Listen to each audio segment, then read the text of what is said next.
Ele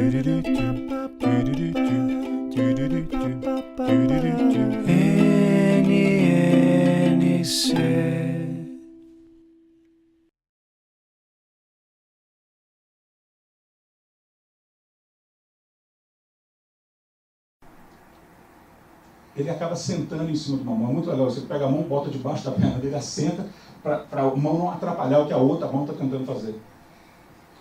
Fora isso, se você conversar com o cara, ele é razoavelmente normal. Porque o modo é o seguinte, é um siamês, né? Um com o outro. Complicado de entender isso, porque isso certamente é uma propriedade da mente. Moral. Ética. Isso certamente é uma coisa da alma. Isso não tem nada a ver com orgânico. Ou seja, se eu chegar e falar o seguinte, Código de Hammurabi, direito. Olho por olho, dente por dente. Isso é um conceito humano, pô. Isso é uma das grandes conquistas que nós tivemos como humano. Pega um morcego, bebe sangue num lugar, viaja esse morcego, vai para uma caverna. Uma coisa legal sobre o comportamento social de alguns desses morcegos vampiros, né, é que quando eles chegam na caverna, eles liberam o sangue que eles coletaram nas papas deles para todos os filhotes.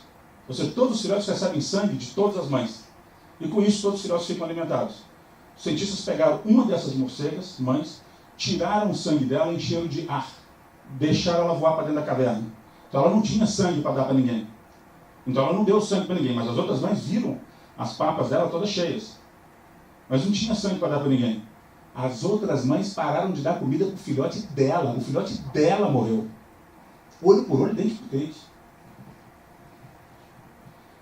Esse aqui é o princípio da moralidade, né? Esse aqui é a lei áurea, né? Eu faço com os outros o que eu quero que você faça comigo. Tem que ter compaixão, ou seja, equalidade. Eu quero ser tratado como o outro é tratado. Esse cara chama Franz de Waal. Esse é um experimento interessante que o Franz de Waal fez, que é o seguinte. Ele oferece uma recompensa toda vez que o macaco dá para ele uma pedra. Deu uma pedra, ele deu uma recompensa. Observa que ele recebe a recompensa e come a recompensa. Ele está muito feliz com a recompensa. O outro macaco deu a pedra para ele e ganha uma recompensa também. Ele viu a recompensa.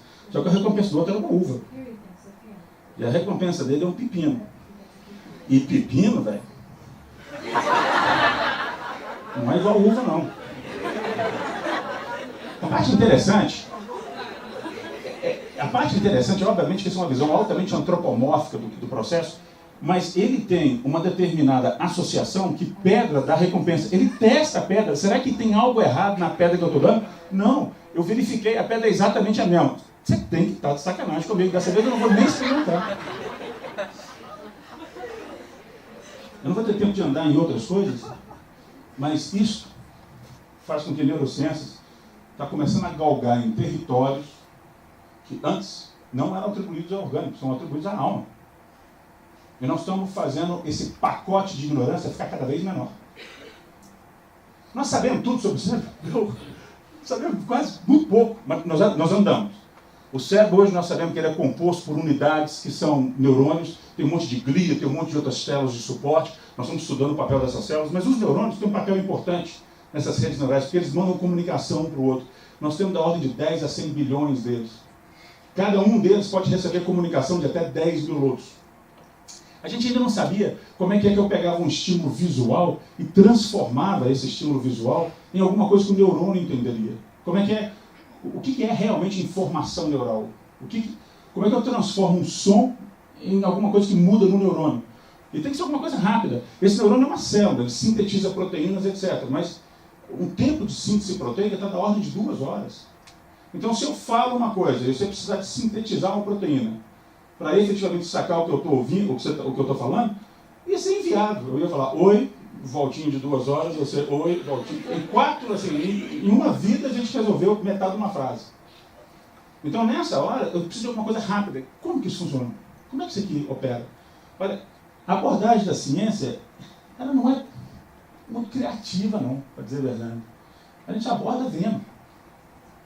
E eu não tenho como te colocar o tanto que nós devemos para esse sujeito aqui. Ramon y Cajal é um cara só. Mas esse sujeito aqui, ele pegou e começou a fatiar cérebro. E olhar o que tinha lá dentro. Ele, na verdade, ele usou uma técnica de um outro italiano, que chamava Golgi, para conseguir enxergar esses neurônios separados um do outro. Quando ele começou a enxergar esses neurônios, ele falou assim, eu acho que esse sujeito aqui, esse neurônio, é talvez o responsável pelas propriedades que eu estou vendo que o cérebro tem. E quando ele começou a estudar esses neurônios, ele chegou à conclusão de que um neurônio estava separado do outro, ele comunicava com o outro. O Golgi, que dividiu o prêmio Nobel com ele em 1906, o Golgi falou que não, o intercelular dos neurônios são todos em curto-circuito. Isso é uma teoria reticularista, isso aqui virou a teoria neural dele. Isso é uma outra coisa sobre ciência que é importante. A ciência é uma forma, é um método de como conduzir a razão. Então, não existe muito do que você falar sobre ela está certa ou está errada, ou ela é ser influenciada pelo ônus da cultura, etc. O cientista não. Não confunda ciência com cientista. E não confunda ciência com método de divulgação científica. Os outros dois carregam violentamente o ônus da cultura. O cientista tem ego. Nessa época, quando ele dividiu o Nobel, os dois brigaram, ele e o Golgi, no palanque da entrega do Nobel, um falando que estava separado, outro falando que estava junto, e basicamente o argumento de fundo era: você é espanhol, nós somos italianos, nós somos o berço da ciência, você realmente vai querer discutir comigo? Pô?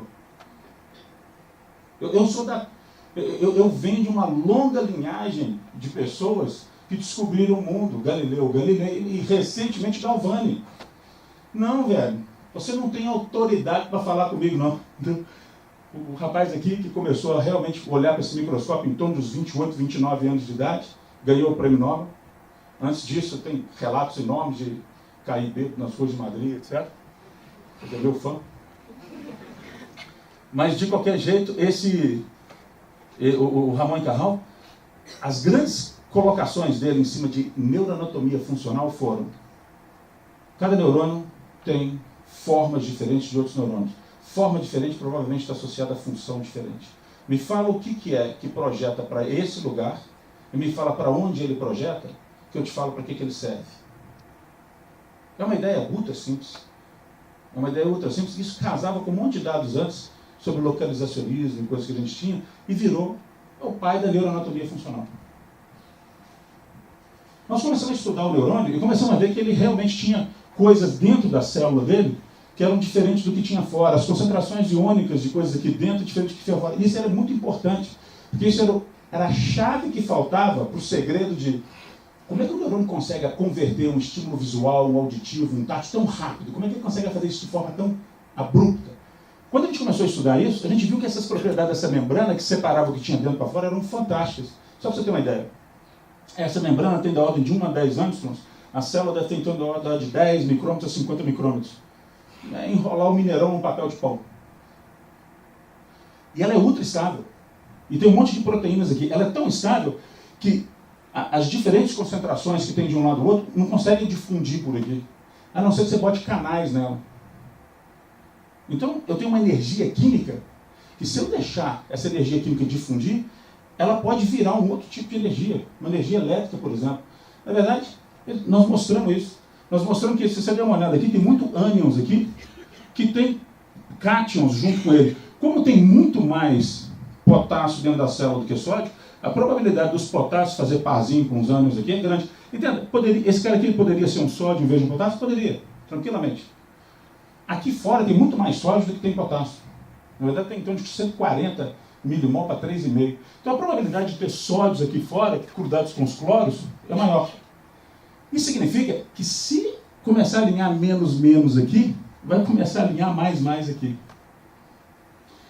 Esse negócio está muito complicado, porque tem um monte de biofísica nessa história, e o negócio está... Então, vamos fazer o seguinte, vamos abandonar todo esse matematiquês, esse negócio, e vamos para um exemplo simples. Imagina uma caixa d'água desse tamanho, que estende daqui até o final do universo. Outra caixa d'água desse tamanho também estende até lá embaixo. Imagina que essa caixa d'água aqui está cheia até lá. Imagina que essa caixa d'água aqui está cheia até aqui. O que aconteceria com esse cara? E esse tubo é ultra fininho, tá? O que aconteceria com esse cara se eu abrisse essa torneira aqui? A outra está fechada. Mas o que aconteceria se eu abrisse essa torneira? Você está vendo que a água ia descer e cair aqui até ficar nessa altura? Todo mundo comigo? Isso aqui está representando a energia química do potássio. Essa altura, a diferença de potencial na membrana. Então, é um jeito fácil de entender. Se você fechar essa torneira, aí olha que legal. Se eu abrir essa torneira aqui, esse negócio vem para cá, e para. Ou seja, a água que é empurrada para cá e a água que vem daqui para lá, equaliza, eu não preciso de energia, esse negócio vai ficar estável nessa altura. Se eu fechar essa torneira e abrir essa, aquela lá de cima, esse negócio vai subir até aquela linha ali. Essa é a energia do sódio. O sódio faz a célula ficar a mais 40 volts e o potássio faz a célula ficar a menos 90 volts. O que aconteceria se eu abrir o do potássio um tantão? Esse negócio viria para cá. E se eu abrisse do sódio um tiquinho? Você está vendo que agora é uma força? O tanto que esse cara está sendo capaz de escoar, comparado com o tanto que aquele cara está sendo capaz de jogar? Se esse negócio parar aqui, significa que essa torneira está mais aberta que aquela. Se esse negócio começar a subir, significa que aquela torneira está mais aberta do que essa. Faz sentido isso? Para todo mundo? Vocês estão no terceiro semestre de biofísica já. Isso, aqui eu já expliquei. Equação de Nash, equilíbrio de Dono, não sei se vocês sacaram isso aqui, só falta a gente botar isso em equações matemáticas, mas o princípio é esse. Olha que troço legal agora. Imagina que do jeito que esse negócio está equilibrado, esse cara está assim. Isso significa que tem uma outra coisa. Numa situação onde essa torneira está fechada, esse negócio ia subir, ficar lá e ia parar. Numa situação onde aquela torneira está fechada e só essa está aberta, ele ia parar aqui e ia ficar. Mas numa situação que as duas estão um pouco abertas, e esse negócio ficasse aqui, vocês estão vendo que a água está constantemente caindo e constantemente vindo para cá? Se você deixar esse negócio, uma hora esse cara enche. Mesmo sendo um reservatório gigante, uma hora ele enche, uma hora que ele cai. Aí eu tenho que arrumar algum jeito de botar uma bomba. E essa bomba tem que jogar água daqui para lá, para continuar mantendo esse negócio na mesma altura. Isso aqui é a bomba de sódio, potássio e TPA. Ela mantém esses gradientes. Legal? Tá. Esquece esse cara por enquanto. Não vamos preocupar com ele não. O que aconteceria se esse negócio está nesse equilíbrio e eu abro aquela torneira lá? Se eu abrir aquela torneira, esse negócio vai tender a subir. Todo mundo comigo? Você já imaginou se o que fizer aquela torneira abrir é um canal que quando eu aperto ele abre? É uma onda eletromagnética que quando bate ali ele abre? É um sinal de onda de som que quando bate ali ele abre? Pronto, eu já tenho informação neural. Resolveu. Informação neural é a capacidade da célula de, abrindo torneirinhas, transformar a energia química em energia elétrica e o potencial transmembrana é tudo que eu sinto. O meu neurônio sabe que uma luz acertou ele porque esse potencial muda. O meu neurônio sabe que um som acertou nele porque esse potencial muda. O meu neurônio sabe que eu estou encostando nessa mesa porque esse potencial muda. E é bem isso mesmo, né? Você pega um corpúsculo de fascínio, ele é uma glicoproteína que sai e gruda na membrana da célula. Quando você deforma fisicamente a membrana da célula, essa proteína abre e deixa passar sódio. Deixando passar sódio, ela despolariza a célula. Então, é exatamente isso. Tem alguns erros nesse meu modelo aqui, mas para agora ele está bom. Legal? Mas então é assim que eu sinto tudo. Vai até para explicar tudo que eu sinto com esse negócio? Dá. Inclusive, vamos supor que eu tenha uma proteína que quando você esquenta ou você transfere calor para ela, ela abre e deixa entrar sódio. Olha, eu sentiria calor. E se eu tiver outra que quando eu faço frio e eu tiro o calor dela, ela muda e deixa entrar um íon. Aí, então seria um sensor de frio. Se uma substância química acertasse essa proteína e abrisse ela, você está vendo que eu não conseguiria distinguir que aquele cara está sendo ativado porque está quente ou aquele cara está sendo ativado por causa da substância química? É por isso que pimenta é quente. A capsaicina na pimenta age sobre o mesmo receptor térmico que o calor age. É por isso que o house é frio. Porque o mentol age sobre o mesmo receptor. Mas então é assim que funciona tudo? É assim que funciona tudo. Inclusive eu posso mudar o jeito que a sua célula... Vamos fazer o seguinte, eu vou fazer uma brincadeira com uma das suas células. Eu vou pegar no fundo do seu olho, na sua retina, tem 3 tipos de células desse tipo aqui, ó. Vamos esquecer dessas aqui, porque essas aqui são tão sensíveis que do jeito que está aqui, está todo mundo saturado.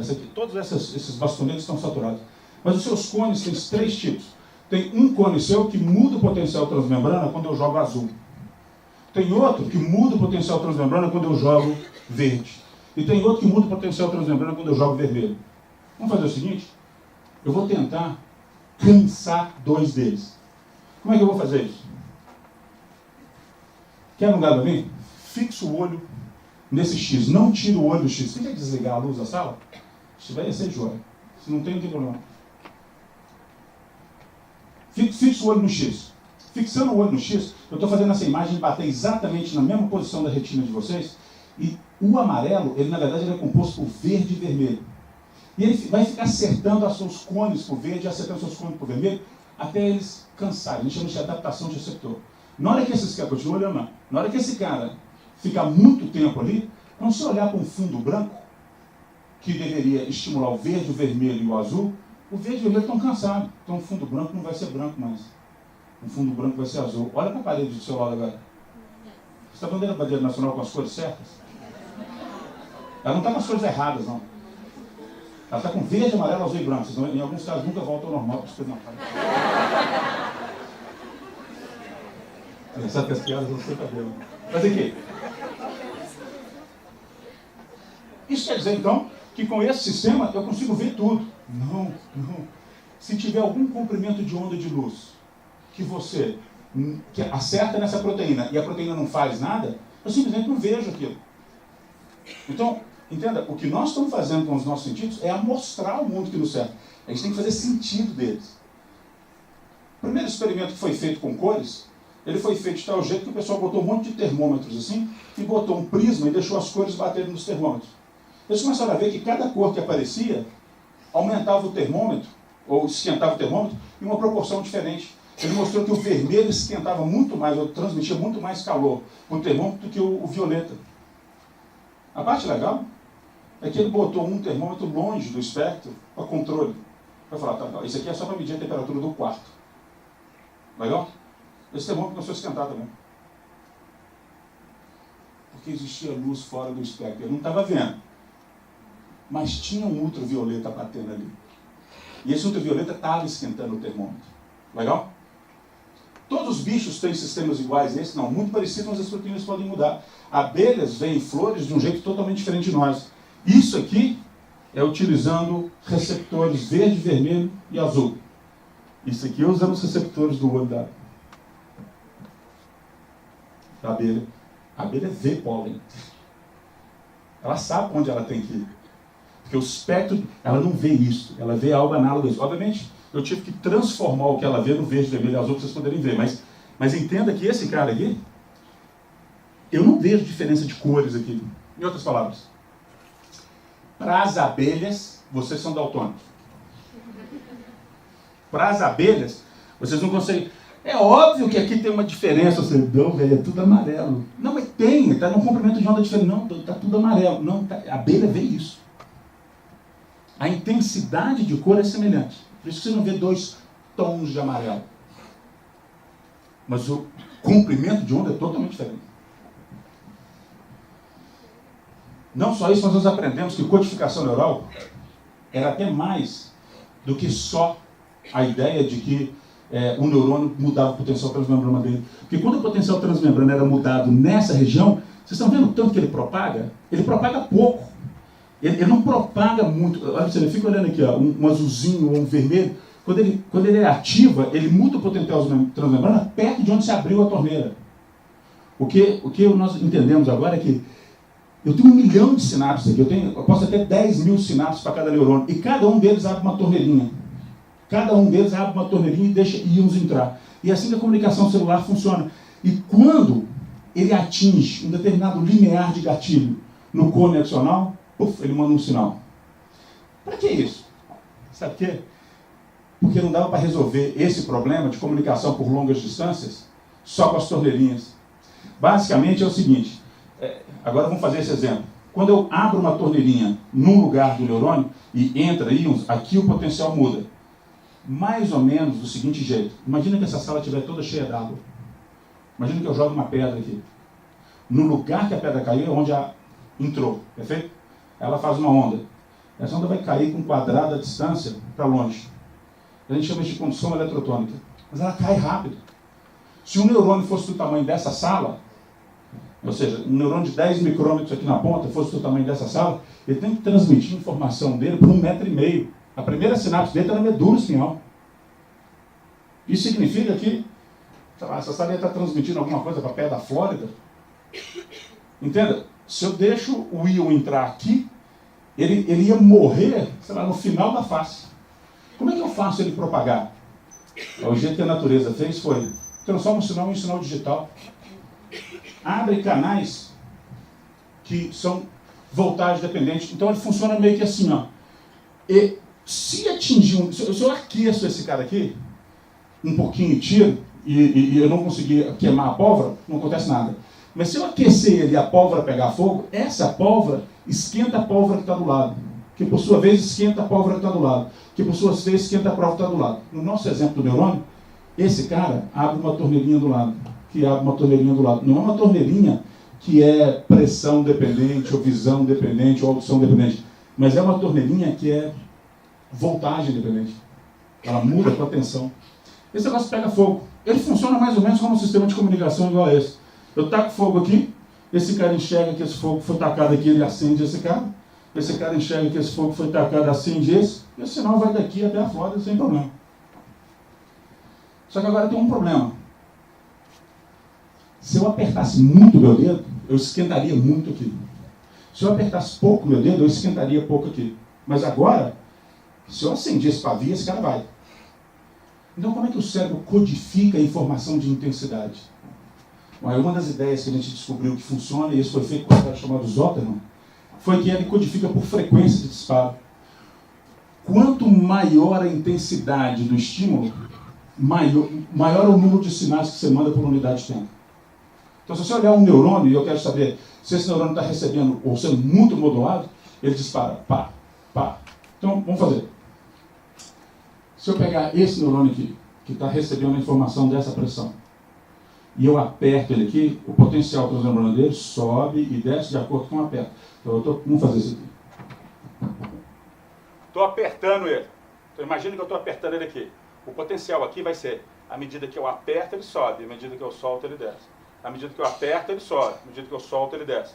Mas isso, aperta, sobe, desce, à medida que eu vou afastando de onde está esse canal, esse sinal vai morrendo. Então, aqui, assim, eu tenho daqueles canais voltagem dependente. E aí ele funciona assim, ó. Na hora que eu aperto ele, ele faz tá. Se eu continuo apertando, ele faz tá, tá, tá, tá, tá, tá, tá, tá, tá, tá, tá, tá, tá, tá, tá, tá, tá, tá, e pá. Então a formação que está saindo aqui é codificada em frequência maior, intensidade maior. Frequência menor, intensidade menor. Então se eu olhar a frequência de disparo, eu sei o tanto que o neurônio está sendo ativo. Nossa, esse negócio foi uma coisa espetacular que nós descobrimos. A gente pode olhar como é que as redes neurais estão funcionando durante tarefas, durante coisas que estão acontecendo. Então vamos começar para ver onde é que a gente tem isso. Circuitos podem ser montados.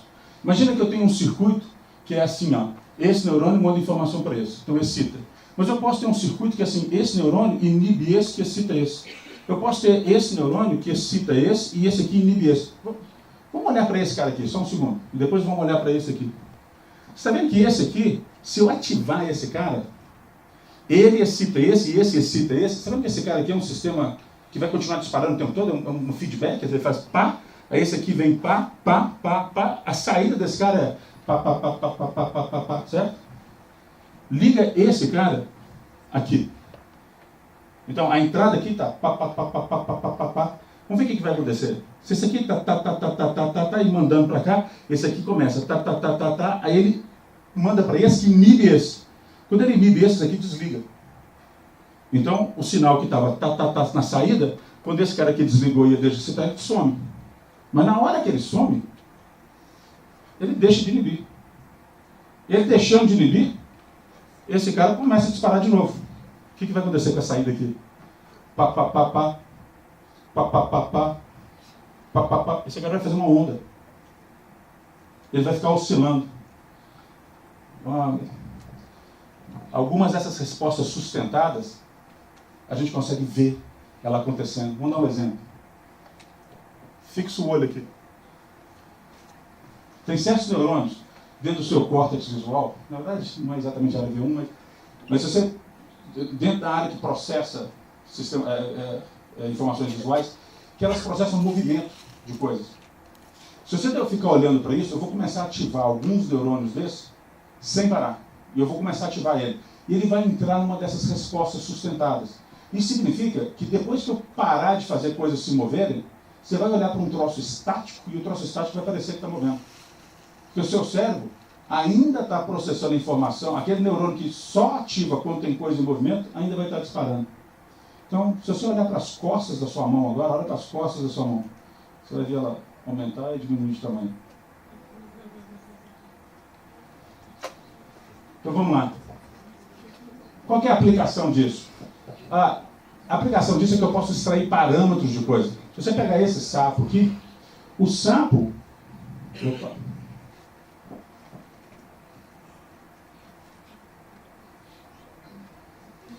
Se você pegar esse sapo aqui e der uma olhada nele, quando você faz um negócio visual nessa direção andar, ele acompanha ele. Ele acompanha o troço. E ele até tenta comer. Porque tem áreas no cérebro dele que foram feitas para efetivamente detectar esse tipo de informação. Mas se eu rodar esse e botar vertical, o troço ainda está em movimento. Mas o cérebro dele não consegue processar essa informação. Não é que ele não está vendo a imagem. Ele só não saca que ela está movendo. Então ele não acompanha ela. Então, nem tudo que acontece no mundo real tem um estreito paralelo com o nosso cérebro. E olha que legal isso. Nosso cérebro é facilmente enganável. Eu consigo gerar várias coisas que enganam a sua percepção de fenômenos. Por isso que eu acho que a ciência é uma coisa tão importante para a gente. Ela conduz um método de raciocínio que evita que a gente tome conclusões erradas baseadas simplesmente nas nossas percepções que estão erradas. A gente sabe que elas são furadas.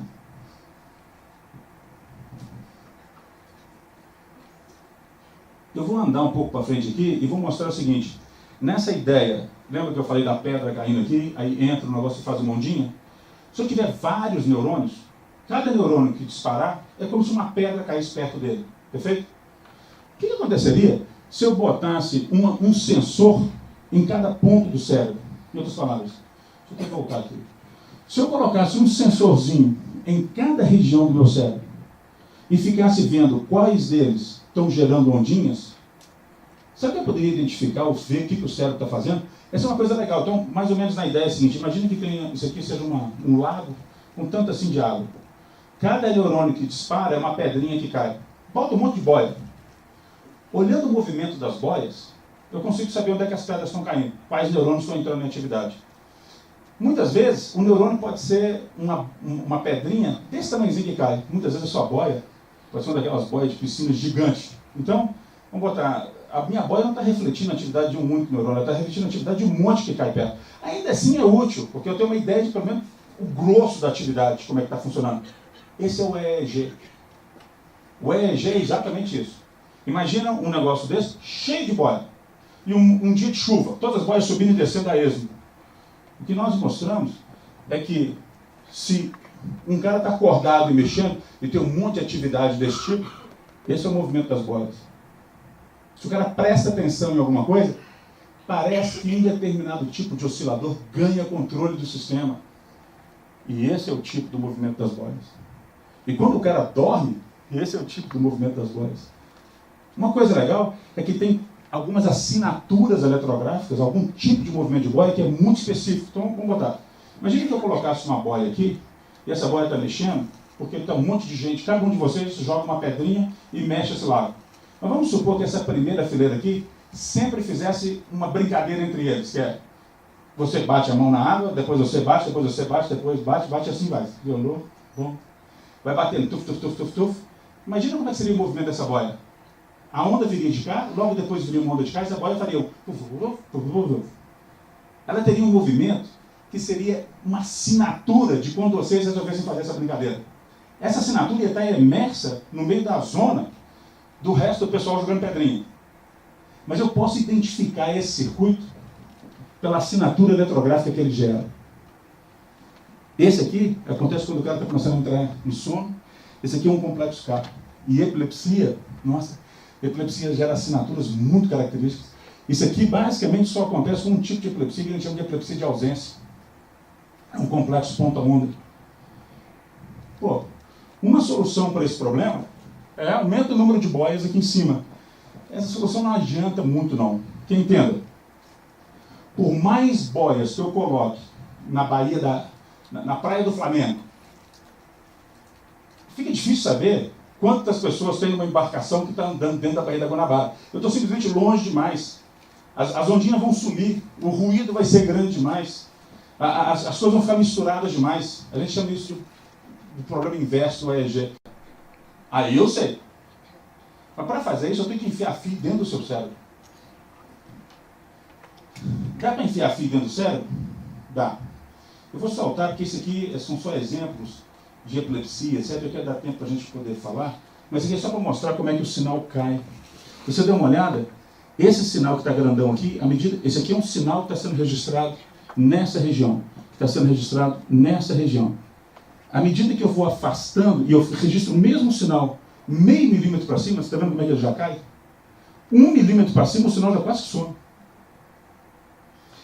Esse sinal, essa subida está acontecendo, sei lá, 1 milissegundo, 2, 3 milissegundos depois do início do meu estímulo.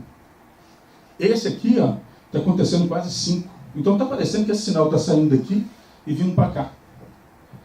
Mas se eu tivesse condições de medir a atividade do neurônio, isso não seria melhor? Então eu vou ter que saltar aqui. Eu gastei tempo demais com outras coisas. Mas esse aqui, se eu botasse um fiozinho ultra pequenininho, ultra pequenininho, uma boia tão pequenininha, que ela está tão perto do neurônio, que só quando ele disparar, eu consigo ver. Uma coisa mais ou menos assim. O tamanho do meu eletrodo, nossa, ele é mais ou menos do tamanho do neurônio. Ele é pequeno o suficiente, é uma boia muito pequena. Olha que legal o que esses caras fizeram. Esse cara pegou um paciente que tinha epilepsia. Na verdade, tem um aluno nosso que está no laboratório dele agora, que é o Flávio. Né? O Flávio está no laboratório do Tirou. Ele colocou esses fios no cérebro do paciente que tinha epilepsia. E apresentou várias imagens para esse paciente. E viu que só a foto da Jennifer Aniston fazia aquele neurônio disparar. Só a foto da Jennifer Aniston.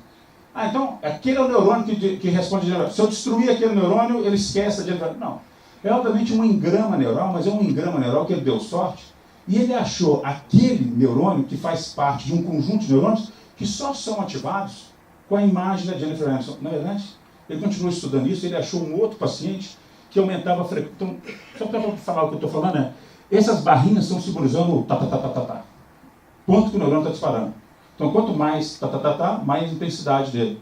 Se você der uma olhada, quando você apresenta a Jennifer Aniston em fotos diferentes, ele sempre aumenta. Mas se você apresenta o Brad Pitt, ele não dispara. Se você apresenta a Phoebe, ele não dispara. Se você apresenta outras pessoas do Friends, ele não dispara. Ele só dispara com ela. Ele achou um outro paciente que tinha um neurônio que disparava para o Darth Vader. Aí ele mostrava o Darth Vader, o neurônio, babá. Mas a parte legal é, se você chegasse no ouvido desse paciente e fizesse, o neurônio disparava.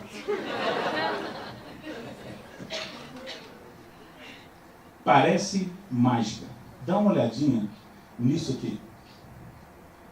Então, esse é um paciente que ele vai mostrar imagens de pessoas. E vocês vão ouvir os disparos dos neurônios, tá?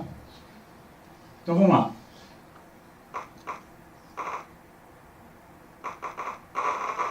Ó, ele dispara bem mais com a Marilyn Monroe. Ele vai continuar testando. Ó, aumentou de novo. Dá para mostrar que, mais do que por estatística, esse neurônio dispara mais com a Marilyn Monroe. A parte legal é que esse é um neurônio que está num fio enfiado de um lado. Tem um outro neurônio do outro lado, no mesmo paciente, que ele dispara mais com esse sujeito aí.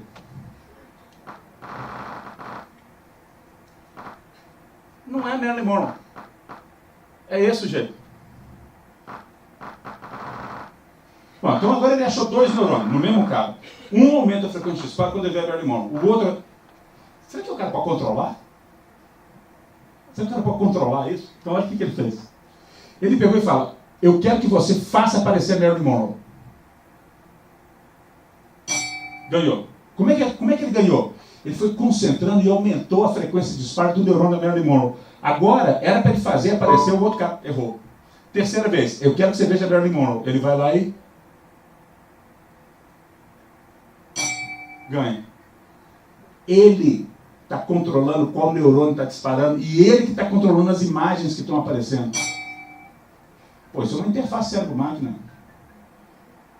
Ele está controlando o filme com o cérebro dele. Na verdade, você pode mostrar isso de um jeito sistemático e você vai ver que ele aprende.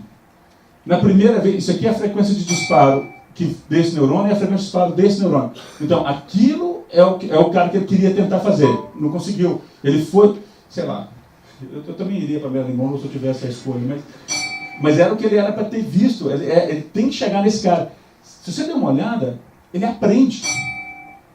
Na primeira vez que ele brinca desse negócio, ele não consegue, mas na segunda ele vai ficando melhor. O cérebro muda. O cérebro muda. Na verdade, o cérebro muda de um jeito espetacular. Ele muda você fazendo ou você vendo alguém fazer. Esse trabalho aqui do Giacomo Rizzolatti, dos neurônios em espelho, é espetacular.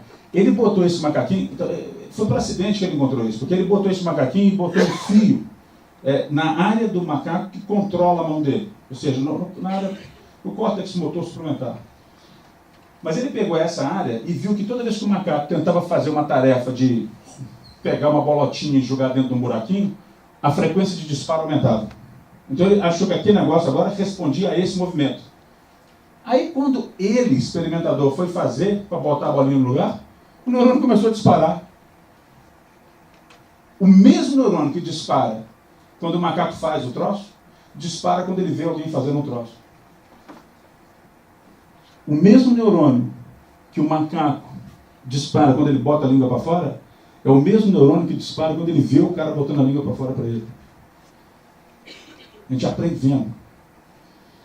Pô, com esses dois negócios, nós fizemos umas coisas muito legais. Eu posso pegar, por exemplo, você tem um trabalho do Schwartz, o Andrew Schwartz, em Pittsburgh. O André Massacino teve aqui. Esse macaco tem um monte de fio na cabeça dele. O computador lê os disparos do neurônio.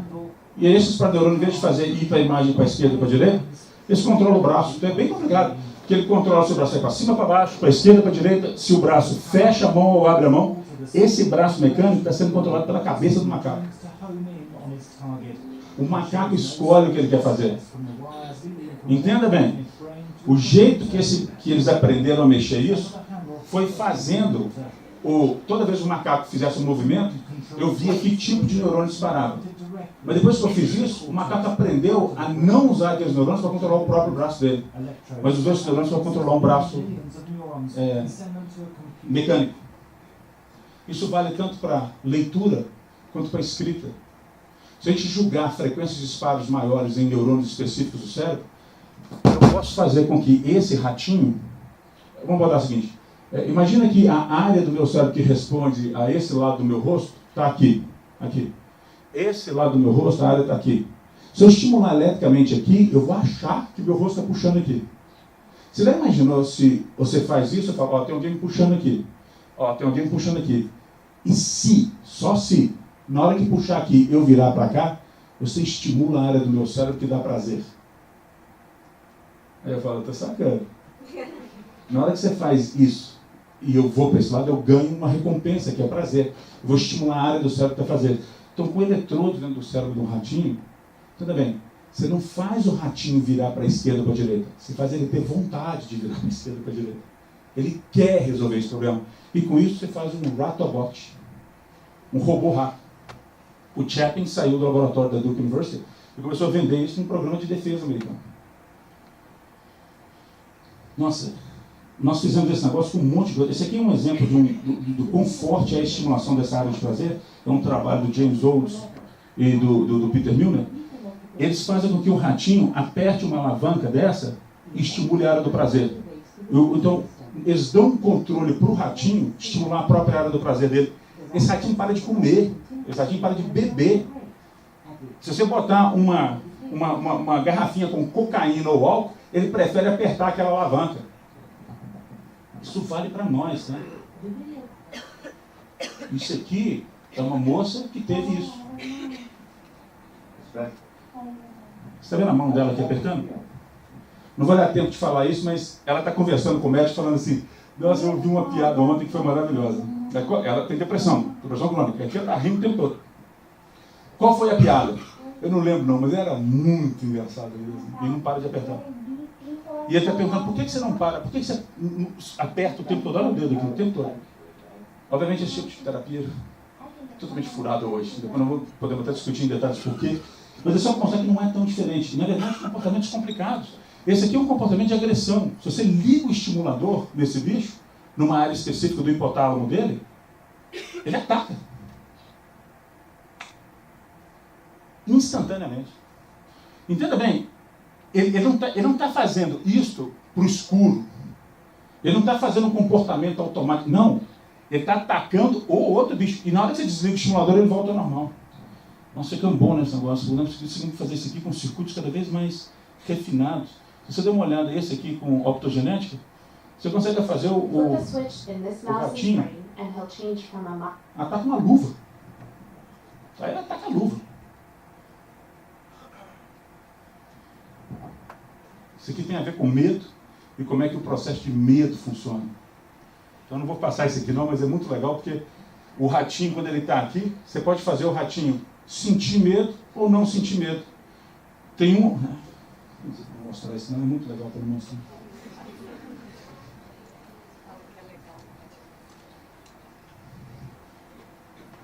Se você der uma olhada nesse ratinho, ele vai sair da gaiola. Olha que quando esse cara mexeu. Quando ele mexeu, ele volta correndo, ele desesperou. Olha o outro lá. Agora tá nem aí. Aquele é um ratinho inválido. Quer dizer, não está com droga não, mas eu desliguei a área do cérebro dele, que é exatamente o mesmo alvo que um benzodiazepínico age. Ele perde medo. Tem um paciente que é um paciente SM, que ele tem exatamente esse quadro. Nossa, nós aprendemos a controlar isso com luz. Eu posso controlar comportamentos dos mais complexos. Esse aqui é um comportamento que é o bicho sentir fome. Quando acende a luz, eu estou estimulando. Ele começa a comer. Olha o que vai acontecer com ele quando eu apagar a luz no cérebro dele.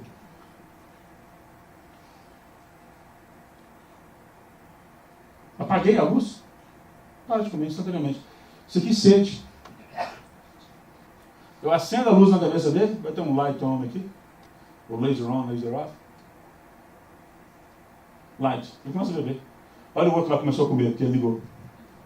E liga, come. Desliga, para. Solução alternativa para redução do estômago. Esse tipo de processo, nós estamos começando a dissecar isso, fazendo com que alguns neurônios do cérebro sintetizem proteínas igual essa do olho que eu mostrei para vocês, que absorve azul, vermelho, não sei o quê, o verde. Essas proteínas que são rodopsinas, né, aqui dentro, nesse caso, elas são de optogenética. Eu posso fazer com que uma determinada opsina seja expressa num neurônio que nunca expressaria aquilo normalmente, mas ele foi transfectado. Um vírus entrou dentro dele. E eu desenho o vírus para transfectar, ou realmente só usar a maquinária de fazer molécula, de alguns neurônios específicos. Então eu posso injetar um monte desse vírus e só aqueles neurônios começam a enxergar. Só aqueles neurônios começam a enxergar ou ser sensíveis à luz. E com isso eu posso dissecar circuitos e fazer coisas desse tipo que são espetaculares. Isso aqui é um exemplo nosso. Isso aqui na verdade, isso aqui é um animal meu. Se você der uma olhada, isso aqui é um dos neurônios que eu consegui transfectar. Olha que bonitinho que ele fica. Eu consigo pintar ele, eu consigo ver. Isso é tão bom que esse negócio está ficando agora. A gente consegue até mexer ou manipular isso a nível de quase um tipo de neurônio por vez. Eu não vou ter tempo de mostrar isso. E só para mostrar isso aqui, esse programa começou a ficar muito mais complicado. Esse aqui é um trabalho feito por um aluno do laboratório, que é o Flávio, e o pessoal do laboratório que ajudou demais nesse negócio, o Daniel, o Léo. Nossa, eu vou ser injusto se eu não falar todo mundo, mas eu vou botar a foto de todo mundo no final. Mas alguns estão até aí. O Dan está ali, o Léo está ali, o Renato, tem uma turma aí. Esse pessoal ajudou, um bocado deles ajudou a fazer técnicas, se não essa, muito semelhantes. Mas eu posso pegar em áreas do cérebro, que é aquela área que faz ter medo. É uma área que dá aquele comportamento de fuga e luta. Em cores diferentes, você vê coisas diferentes. Então, vamos lá. O azul mostra o núcleo de célula. Então, tem um monte de célula aqui. Algumas são neurônios, outras não são. Quais que são neurônios? As que estão em verde. quais que são neurônios e entraram em atividade e começaram a disparar. Esse negócio de começar a disparar, eles expressam uma proteína que a gente chama de FOS. Então, se eu fizer um troço que é neurônio e dispara, eu tenho condições de ver se ele fez parte da rede que estava disparando. E esse negócio foi muito complicado, porque nós pegamos e começamos a estimular uma área do cérebro, não uma área diferente, e não com frequência de disparo diferente. Nós só organizamos o troço em tempo diferente. Ou seja, em vez de fazer um troço que era 6 disparos em 1 segundo, em vez de ser 1, 2, 3, 4, 5, 6, pá, pá, pá, pá, pá, pá, nós fizemos pá, pá, pá, pá, pá. 6 disparos, pá, pá, pá, pá, pá, pá. 6 disparos nos 2 casos. A única coisa é que eu organizei eles no tempo de forma diferente. Nós mostramos que o cérebro é capaz de decodificar isso, e isso faz grande diferença para o cérebro. O cérebro é capaz desse tipo de codificação temporal de sinal. E isso gera pacotes de probabilidade, tem uma implicação enorme no nível de complexidade que essas redes neurais operam. E eu não vou ter muito tempo, mas nós temos técnicas que nem usam eletricidade. Eu posso fazer imagens por magnetorressonância e ver áreas do cérebro em atividade, você nem tem que abrir o crânio, você nem tem que fazer cirurgia nenhuma. Isso para a psicologia é um gigantesco negócio. Ou seja, eu posso fazer experimentos morais agora e ver qual área do cérebro entra em atividade. Obviamente a resolução não é tão boa, a minha resolução no tempo também não é tão boa. Enfiar o fio é melhor, mas vamos botar, é complicado você achar alguém voluntário para poder abrir. Eu vou abrir seu corpo, mas é só durante 3 dias. Eu vou abrir um buraco, vou botar um monte de fio lá dentro e depois você está tranquilo, pode continuar o seu mestrado. Porque é mais fácil fazer com pós-graduando do que com animais.